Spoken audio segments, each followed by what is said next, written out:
जी की जय। सच्चे दरबार की जय। सब श्री आशुतोष महाराज जी की जय।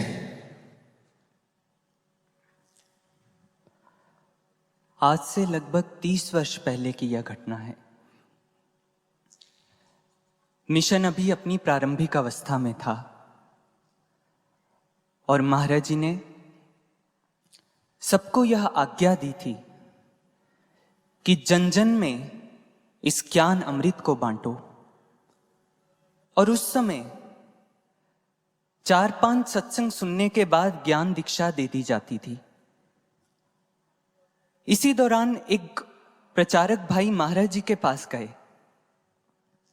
और महाराज जी से जाकर के उन्होंने कहा, महाराज जी, हमने सुना है आपके ही श्रीमुख से कि प्राचीन काल में यह ज्ञान बहुत मुश्किल से प्राप्त होता था। पूर्ण सद्गुरु अपने सानिध्य में ज्ञान पिपासु जो आते थे उनकी परीक्षा लेते थे और जो उस कठिन परीक्षा को पार कर पाता था वही ज्ञान को प्राप्त कर पाता था। लेकिन महाराज जी, इस समय आपने ज्ञान इतना सुलभ क्यों कर दिया है? हम स्वयं जब ज्ञान दीक्षा प्रदान करते हैं तो हम भी यही बात उन लोगों को बोलते हैं, लेकिन हमारे मन में यह दुविधा उत्पन्न होती है कि यह कैसा विरोधाभास। इतना दुर्लभ ज्ञान आज के समय में इतना सुलभ क्यों? जो इतनी परीक्षाओं के बाद ज्ञान मिलता था वो आज इतना सहज ही मिल जाता है। जैसे ही महाराज जी ने यह सुना तो महाराज जी ने उनको कहा, देखो, आज इस समाज में घोर व्याधि फैली है अज्ञानता की, और अगर सब ऐसे ही चलता रहा तो मानवता का भविष्य सुरक्षित नहीं है। धरा पर मानवता का अस्तित्व संकट में आ जाएगा।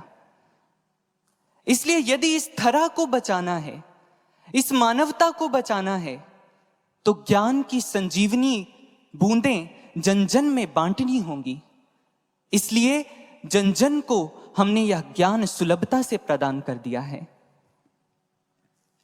जैसे ही गुरु भाई ने यह बात सुनी, वो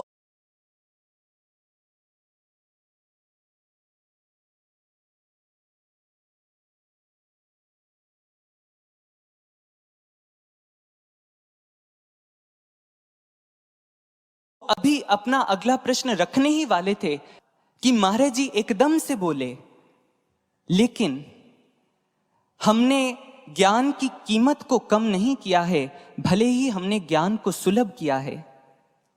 ज्ञान की कीमत वही रही है, परंतु हमने एक छोटा सा संशोधन इसमें कर दिया है।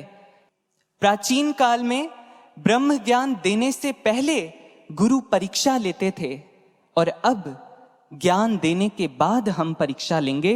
परीक्षा तो होगी ही होगी, सबकी होगी। गुरु प्रिय साधकों, यह बात महाराज जी ने केवल उन गुरु भाई को नहीं बोली थी। यह बात महाराज जी ने अपने सभी साधकों को समय समय पर समझाई है, प्रत्यक्ष और अप्रत्यक्ष रूप से। हम इतने वर्षों से इस भक्ति पथ पर चल रहे हैं, महाराज जी के इस ज्ञान पथ पर अग्रसर हो रहे हैं, लेकिन इतना दूर निकल आने के बाद शायद हमसे कुछ सूत्र छूट गए हैं, कुछ संदेश छूट गए हैं जो महाराज जी हमें बताना चाहते थे। आए आज पुनः हम सभी एकाग्र होकर के उसी सफर के प्रारंभिक बिंदु पर चलते हैं जहां से इस भक्ति पथ की शुरुआत हमने की थी, और एक एक घटना को, एक एक क्रिया पर पुनर्मंथन करते हैं और जो सूत्र हम पीछे छोड़ आए हैं उन सूत्रों को पुनः से सहेजते हैं। महाराज जी ने 80 के दशक में ज्ञान का प्रचार आरंभ किया। धीरे धीरे कुछ जिज्ञासु जन महाराज जी के साथ जुड़े और एक समय फिर ऐसा आया जब महाराज जी ने अपने विश्व शांति के मिशन को साकार रूप में अभिव्यक्त किया एक संस्थान के रूप में, और सन 1991 में यह मिशन दिव्य ज्योति जागृति संस्थान के नाम से एक रजिस्टर्ड ऑर्गेनाइजेशन बन गया। महाराज जी ने अपने इस मिशन को एक नाम दिया और वह नाम था दिव्य ज्योति जागृति संस्थान। समय आगे बढ़ा, हमारे इस मिशन का सबसे पहला लिटरेचर जो 1994 के आसपास जो पहली बुक रिलीज हुई थी, जब महाराज जी ने वो सारी बुक लिखवाई और उसके बाद जब महाराज जी ने उस किताब को नाम दिया तो उसका नाम था दिव्य ज्ञान प्रकाश। समय कुछ और बीता, एक और किताब हमारे संस्थान से प्रकाशित हुई, उसको महाराज जी ने नाम दिया दिव्य संदेश। समय आगे बढ़ा, प्रचार पंजाब से भारत के अन्य राज्यों में फैला और दिल्ली के अंदर भी इसी जटखोड़ आश्रम में, जिसको पहले जटखोड़ आश्रम कहा जाता था, 2008 के करीब महाराज जी ने एक दिन इस जटखोड़ आश्रम का नामकरण किया और गुरुदेव के श्रीमुख से जो नाम निकला वह था दिव्य धाम आश्रम। 2009 में पंजाब के लुधियाना प्रांत में एक भव्य कार्यक्रम का आयोजन हुआ और जब महाराज जी से उस कार्यक्रम का नाम पूछा गया तो महाराज जी ने उसका नाम दिया दिव्य उद्बोधन। 2010 में पुनः एक विशाल कार्यक्रम नूर महल की पावन धरा पर आयोजित हुआ और महाराज जी ने फिर से जब नामकरण किया तो महाराज जी ने उस कार्यक्रम का नाम रखा दिव्य शांति महोत्सव, जो 2010 और 2012 में महाराज जी की प्रेरणा से नूरमहल आश्रम की धरा पर आयोजित हुआ था। उसके बाद 2012 के करीब प्रशासन की ओर से नूरमहल आश्रम के आसपास के क्षेत्र को एक नवीन गांव में परिणित करने का निर्देश मिला और जब महाराज जी से उस गांव का नाम पूछा गया तो महाराज जी ने कहा इसका नाम होगा दिव्य ग्राम।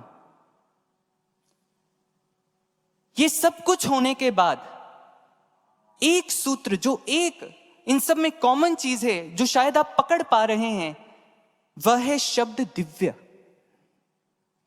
और इतना ही नहीं, महाराज जी ने अपने भजनों में एक संबोधन लिखा, दिव्य गुरु, दिशा दिखाई दिव्य गुरु ने, हमने भी तो ठानी है, दिव्य गुरु की दिव्य क्रांति की धधक उठी है ज्वाला। एक संबोधन महाराज जी ने दिया, दिव्य गुरु। अब सोचने वाली बात क्या है सज्जनों, जो सूत्र हम छोड़ आए इन सारी घटनाक्रम के पीछे, वो यह था कि महाराज जी ने इन 30 वर्षों में 1984 से लेकर 2014 तक महाराज जी ने पग पग पर हमको एक संदेश दिया, देखो मेरा मिशन दिव्य है, इस मिशन के पुरोधा दिव्य हैं, इस मिशन में होने वाला हर कार्यक्रम दिव्य है, इस मिशन का लिटरेचर दिव्य है, सब कुछ दिव्य है। तो सोचने वाली बात है, इस मिशन में दिव्य गुरु के साधक भला दिव्य नहीं होंगे? क्या उनके शिष्य दिव्य नहीं होंगे?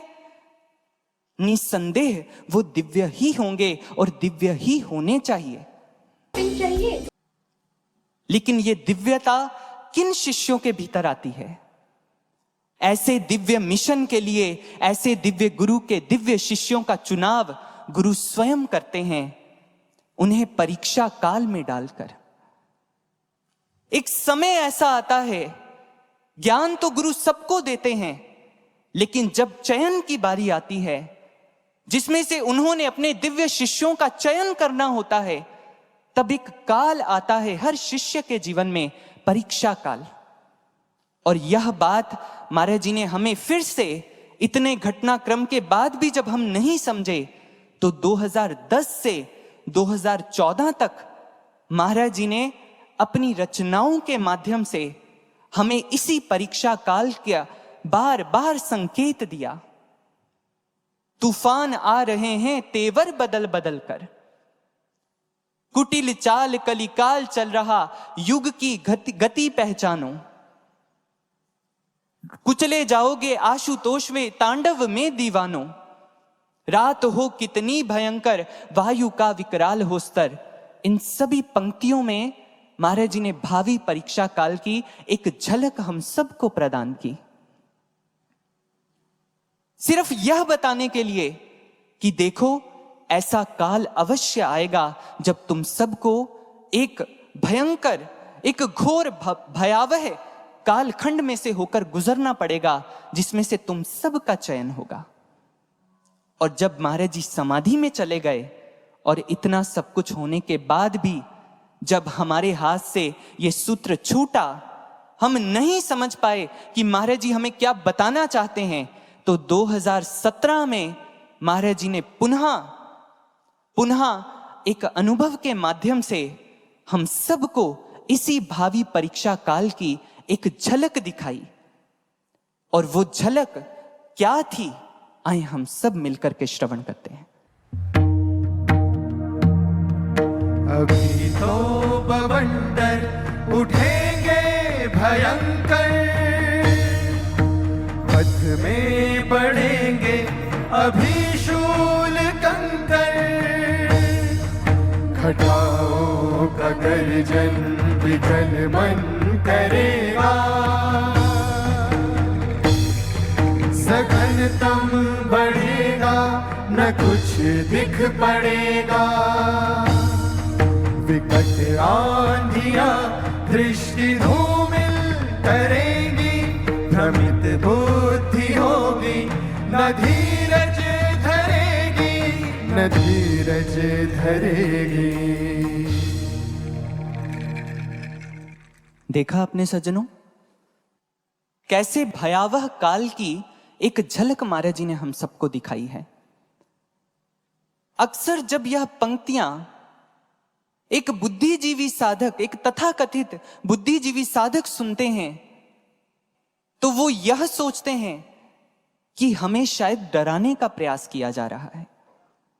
और ऐसे साधक अपनी उसी छिछली बुद्धि के माध्यम से गुरु के इन वचनों की समीक्षा करते हैं और यह कह देते हैं डरने की कोई बात नहीं है, सब ठीक है, कुछ नहीं होगा। और इतना ही नहीं, स्वयं तो सोचते ही हैं, अपने संग में आने वाले अन्य साधकों को भी ये कहते हैं कुछ नहीं होगा, सब ठीक है। बात केवल यहां तक नहीं थमती, अपनी इसी छिछली बुद्धि के दम पर वो ये दावा तक कर देते हैं कि हम तो अंत तक साथ चलेंगे महाराज जी के, हमारा विश्वास तो दृढ़ है, आप चिंता मत कीजिए, हम तो अंत तक चलेंगे साथ। जो साधक ऐसा सोचते हैं वो सावधान हो जाएं, बिल्कुल सावधान हो जाएं। क्यों? क्योंकि जिस बुद्धि के दम पर हम ये मोटा मोटा सा अंदाजा लगाकर एक दावा कर रहे हैं, महाराज जी ने अपने इस भजन में इन पंक्तियों में स्पष्ट लिखा है, भ्रमित बुद्धि होगी ना धीरज धरेगी।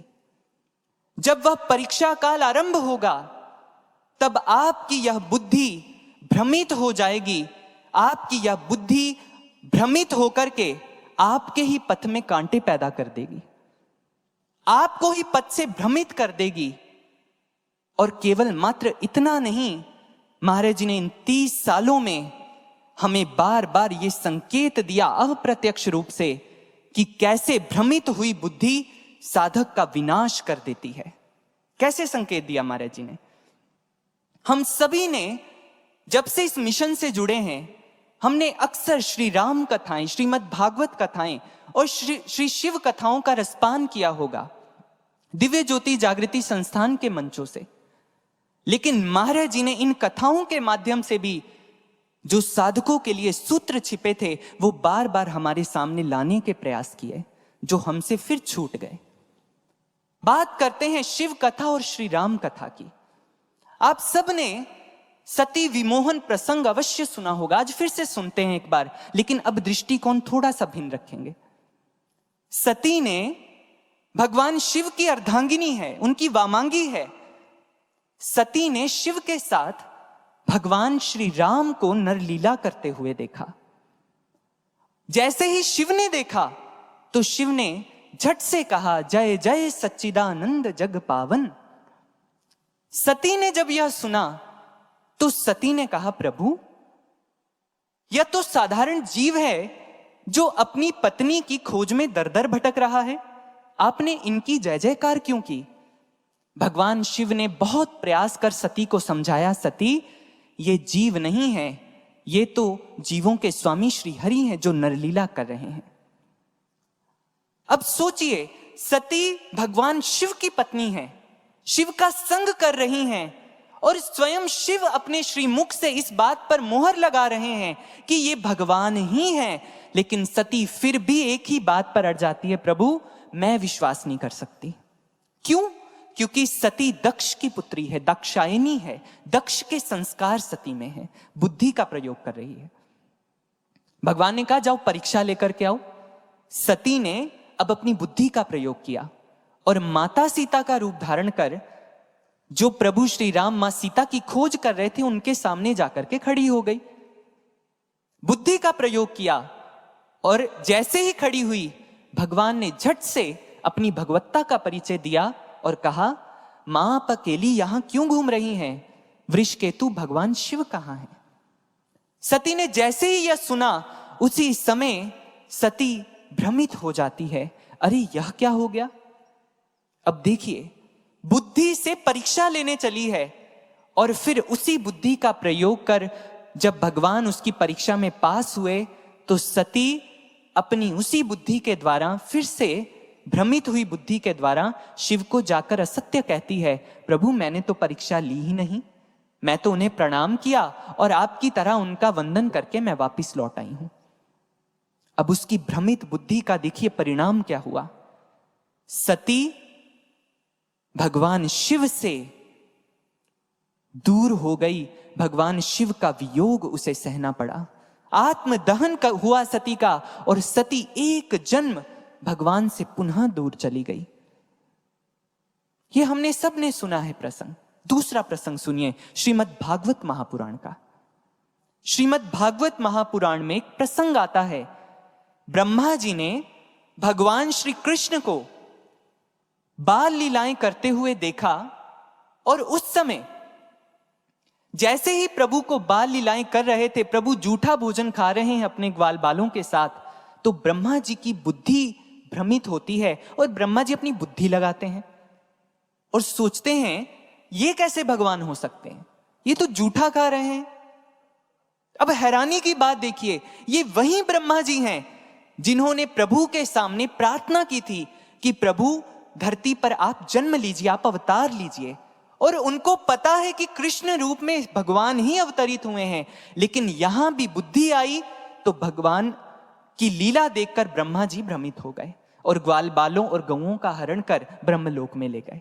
और फिर आगे की कथा क्या है हम सभी जानते हैं। ब्रह्मा जी की बुद्धि भ्रमित हुई, भगवान ने उनकी परीक्षा में भगवान फिर से पास हुए, लेकिन ब्रह्मा जी उनको कष्ट का भागी बनना पड़ा।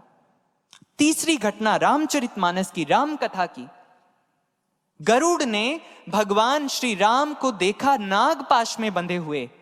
अब गरुड़ कौन है? देखिए, गरुड़ है भगवान के वाहन, भगवान का संग करते हैं। जैसे ही देखा नागपाश से तो मुक्त कर दिया, लेकिन स्वयं बुद्धि लड़ाई तो संशय पाश में आ गए। और जैसे ही संशय पाश में आए और यह सोचा कि यह राम भगवान कैसे हो सकते हैं जो खुद ही बंधन में पड़ा है, भला वह दूसरों के भव बंधन कैसे काटेगा। गरुड़ भी बुद्धि जब लड़ाई, गरुड़ भी भ्रमित हो गए। ये तीनों प्रसंग महाराज जी ने हमें कथाओं के माध्यम से बार बार समझाए हैं और फिर इस भजन के माध्यम से महाराज जी ने कहा कि भ्रमित बुद्धि होगी ना धीरज धरेगी। ये बुद्धि भ्रमित होगी ही होगी। इन तीनों घटनाओं में जो एक चीज समानांतर है वो यह है कि तीनों ने ही अपनी बुद्धि का प्रयोग किया और तीनों ही भगवान के निकट रहते हैं। ये तीनों घटनाएं सिखाती हैं कि यह मायने नहीं रखता कि आप कितने बड़े साधक हैं। अगर आपने अपनी बुद्धि लड़ा दी, अगर आपने भी अपनी बुद्धि से ईश्वर की सगुण रूप की लीला को देखा और उसे समझने का प्रयास किया, तो बुद्धि भ्रमित होगी ही होगी। क्योंकि परीक्षा कौन ले रहा है? जिसने हमारी बुद्धि का निर्माण किया है। और जो चतुर शिरोमणि के कार्य में अपनी बुद्धि लड़ाता है, उसकी बुद्धि भ्रमित हो ही जाती है। ये महाराज जी ने हमें बार बार संकेत दिया।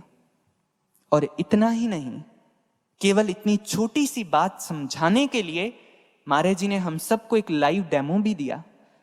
याद कीजिए 2014 जनवरी 2014 का वह दिन जब महाराज जी समाधि में गए थे।